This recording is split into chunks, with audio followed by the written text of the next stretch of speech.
Inbal will play it for you. She actually recorded all those fragments, especially for this occasion. You'll hear the musical continuation there. When you look at when you look at those fragments, they are not well executed. They are flawed. There are all kind of anomalies there, which makes it, as Michele pointed out, very tricky to transcribe them. Inbal used Sibelius musical software, which is the cutting-edge musical tool for composing, and even Sibelius was unable to emulate some of Wittgenstein's anomalous notations, so we had to use another graphic software in order to produce the diplomatic transcription. But I'll show you just the normalized. But that was kind of quite an effort to actually replicate that successfully. Okay, so we get to the first of the three thematic fragments. Let's just hear it first, and then I'll say a few words.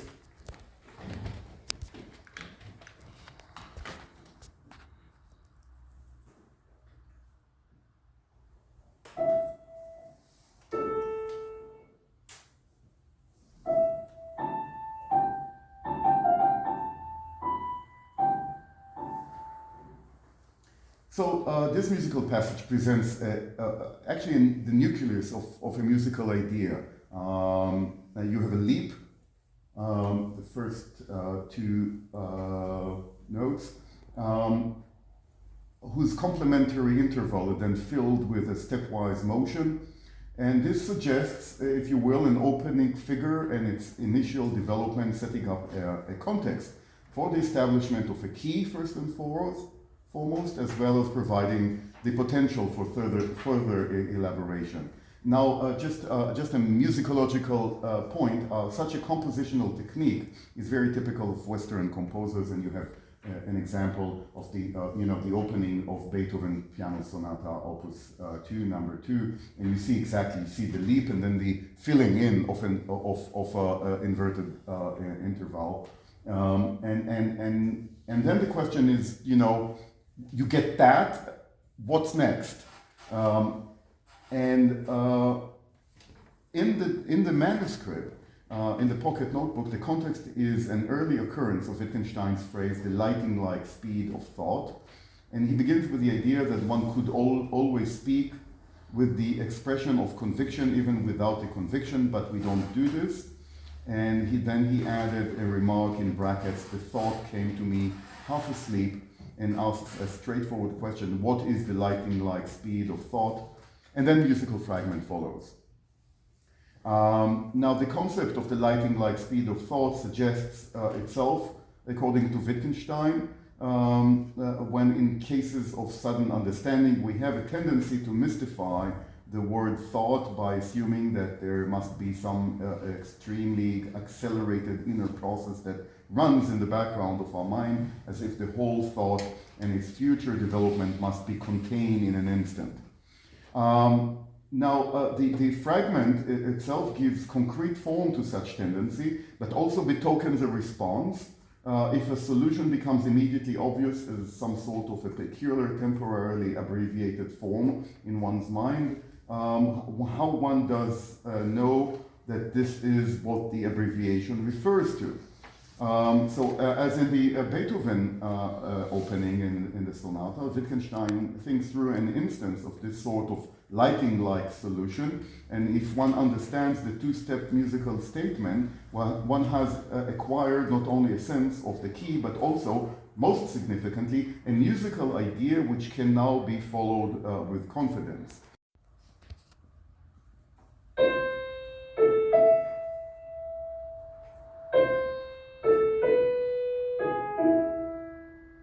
That's really like some sort of a theme that you can actually go on and use it to compose something. That's really nice.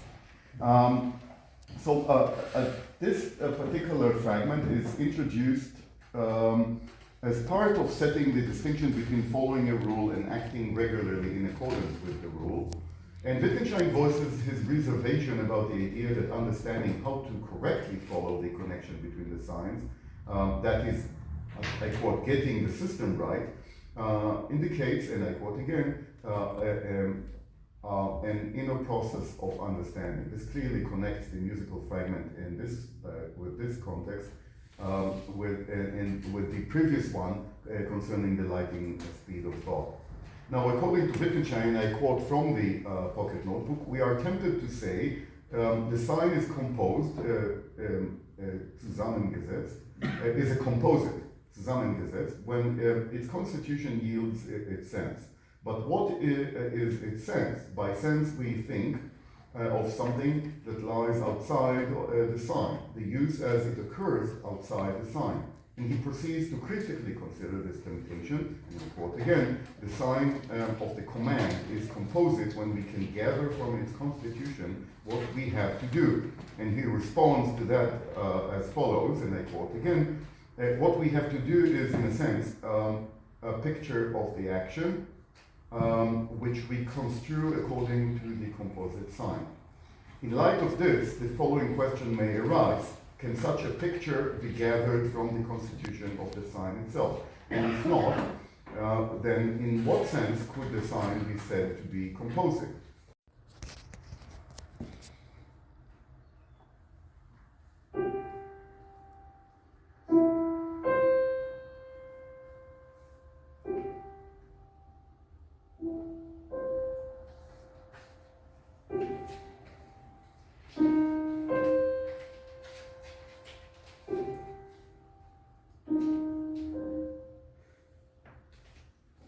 So the first four measures introduce an arpeggiated melody in C major.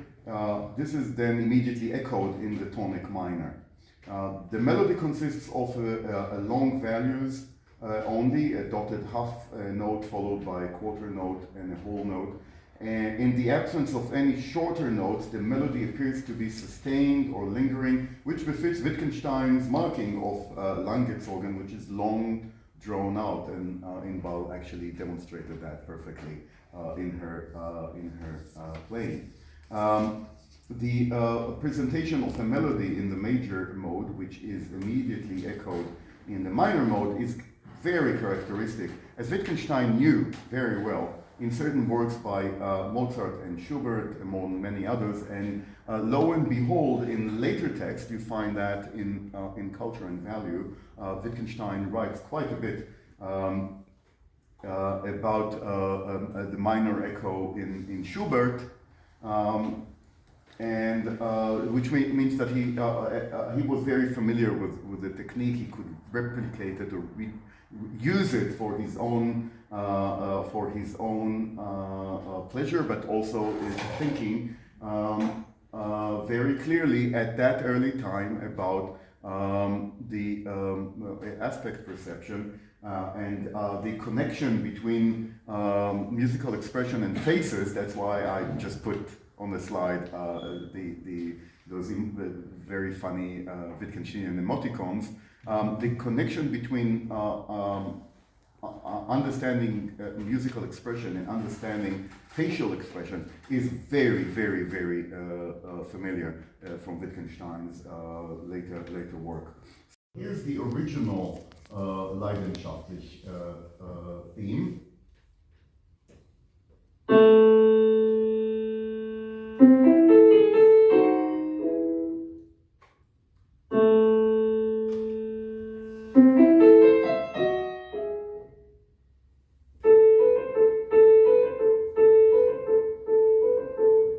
Normalized transcription, and here is the original, or the origin, from Schumann.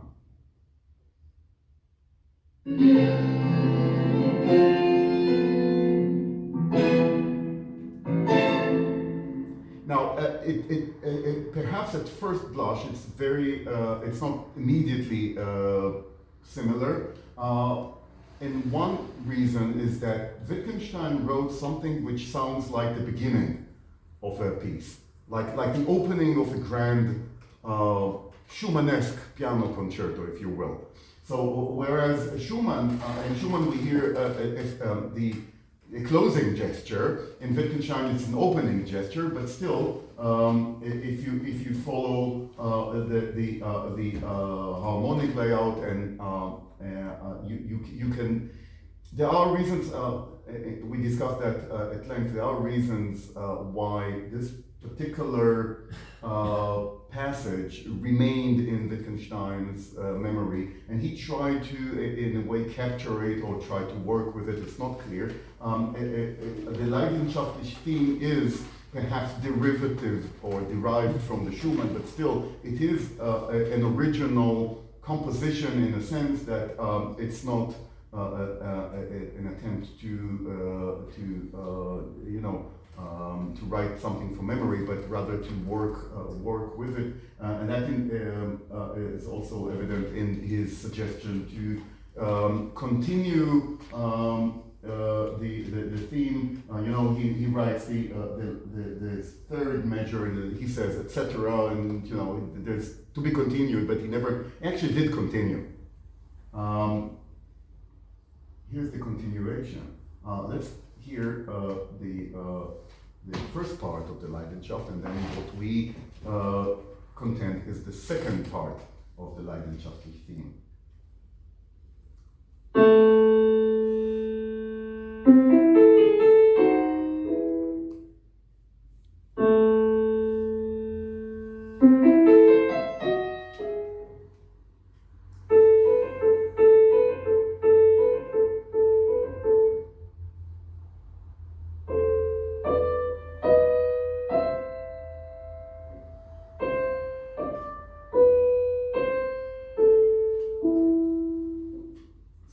Same key, the same range, and it sounds like an afterthought. Maybe something dawned on him.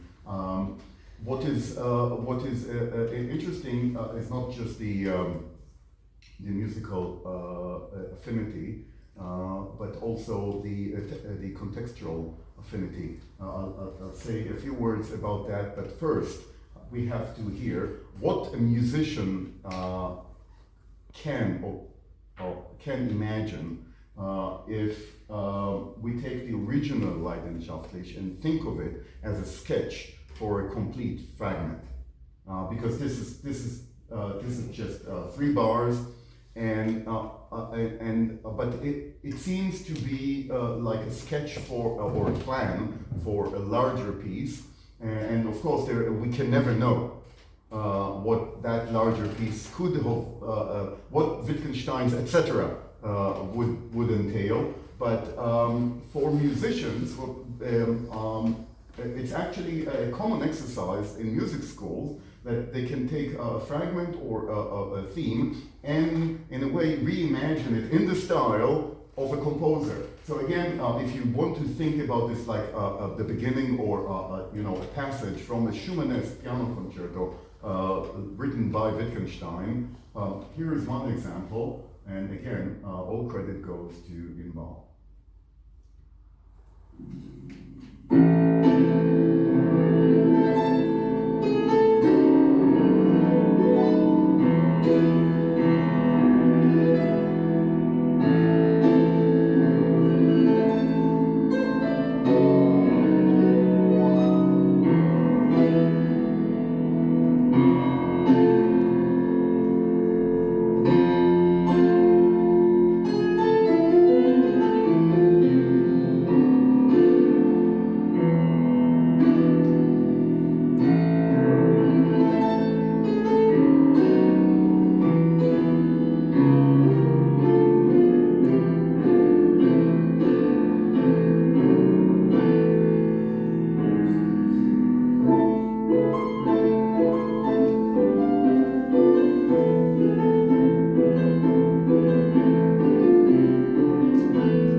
You might call it a homage to Ludwig.